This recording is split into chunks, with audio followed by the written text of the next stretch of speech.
Professor स्वर्ण सिंह, ऐसे में इस बात पे लगातार नजरें हैं कि जब जिस तरह से पूरी दुनिया अब आर्थिक तौर पर जिस तरह से रिकवरी की कोशिश कर रही है, उसमें भी जो विकसित देश हैं उनकी रिकवरी बेहतर दिख रही है। डेवलपिंग नेशन जो विकासशील देश हैं, उनके सामने कई समस्याएं हैं। तो इस असमानता को लेकर कई तरह के मुद्दे हैं। आपको लगता है कि G20 इसके लिए तैयार दिखता है? इस तरह के बड़े सवाल जो विशेषकर भारत और भारत जैसे देशों को ज्यादा केटर करते हैं, उनकी ज्यादा चिंताएं हैं।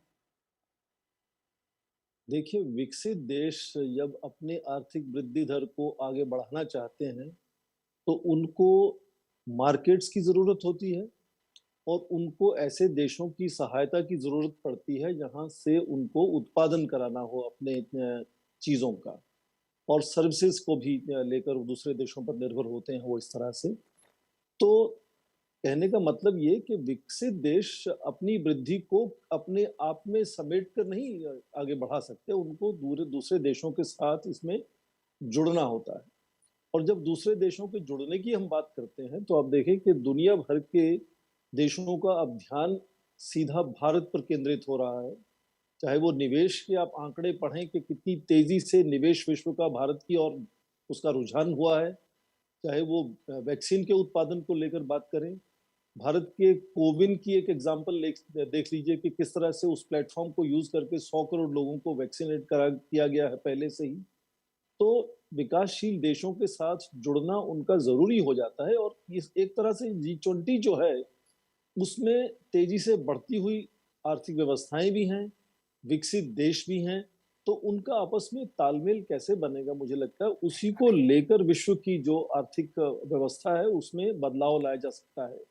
तो विकसित देश केवल अपने आपस में व्यापार करके निवेश करके आगे नहीं बढ़ सकते हैं, उनको दूसरे सभी देशों को साथ जोड़ना पड़ेगा। हम्म। पर आपने जो बात की वो इनिक्विटी की है। हम्म। वो ये है कि आज कुछ देश तो ऐसे हैं जहां 70% उनके जो नागरिक हैं उनको वैक्सीन वैक्सीन मुहैया करा दिया गया, वैक्सीनेट कर दिया गया।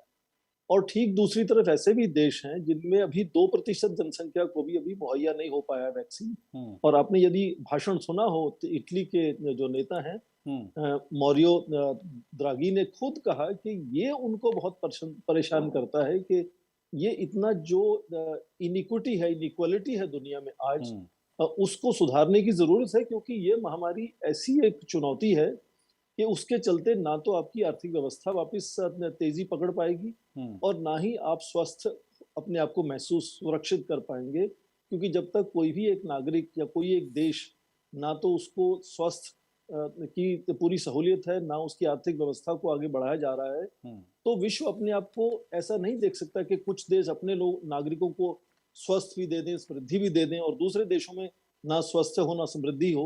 हम्म। तो इन जोड़ के इनको आज का पूरा भाषण देखें, आज का पूरा जो उद्देश्य था आज की बैठक का वो यही था कि ग्लोबल डेवलपमेंट को, उसको ग्लोबल पेंडेमिक के साथ किस तरह से जोड़कर देखा जाए और क्या इनका आपस में जो तालमेल है उसको हम समझ रहे हैं या नहीं समझ रहे। तो बिल्कुल। इसीलिए मुझे लगता है कि आज जी। पूरी बहस इसी पे हुई कि चाहे वो समृद्धि हो या वो स्वस्थ हो, हम्म। वो पूरे विश्व की सांझी चुनौती है।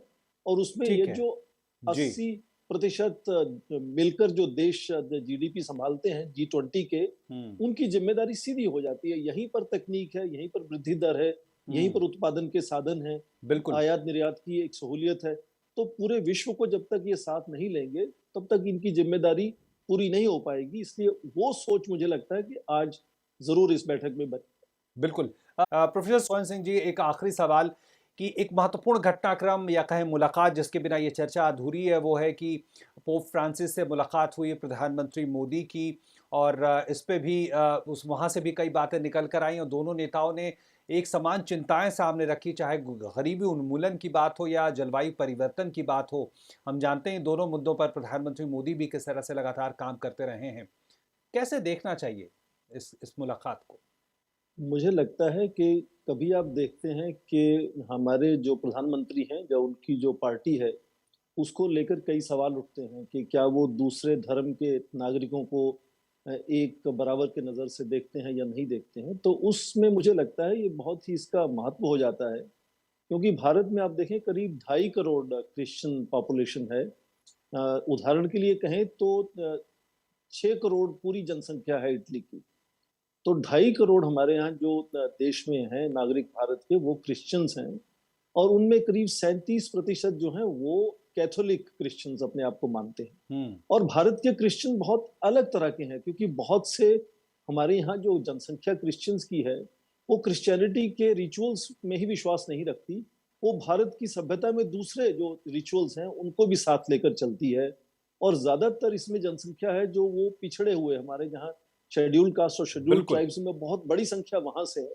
तो ये जो तबका है जो गरीब है, गुर्बत में है, वो डिस्पोजेस्ड लोग हैं, और उनको प्रधानमंत्री का उनकी ओर ध्यान है या नहीं है, मुझे लगता है ये उसमें एक संकेत आता है, क्योंकि भारत ने पोप फ्रांसिस को निमंत्रण भी दिया कि वो भारत आए। और आपको याद होगा कि जॉन पॉल सेकंड जो पहले पोप थे, वो बिल्कुल। पिछली बार जब हमारे वाजपेयी प्रधानमंत्री थे तब भारत आए थे। जी। तो यदि इनकी यात्रा होती है तो मुझे लगता है उससे कुछ अच्छे संकेत निकलेंगे, और जो हमारे यहाँ माइनॉरिटीज को लेकर हमेशा मुद्दे उठते हैं उन पर भी मुझे लगता है कि कुछ लोगों को भरोसा बनेगा बिल्कुल, कि बिल्कुल, सभी धर्म के लोगों को यहाँ रहने का अधिकार है। बिल्कुल, और ये मुझे लगता है उस तरह से नागरिकों के लिए और समाज के लिए एक अच्छा संकेत इससे जाता है। बिल्कुल। बहुत-बहुत धन्यवाद करना चाहूँगा मैं नीरज श्रीवास्तव जी आपका और प्रोफ़ेसर स्वर्ण सिंह जी आपका इन तमाम मुद्दों पे अपने विचार रखने के लिए।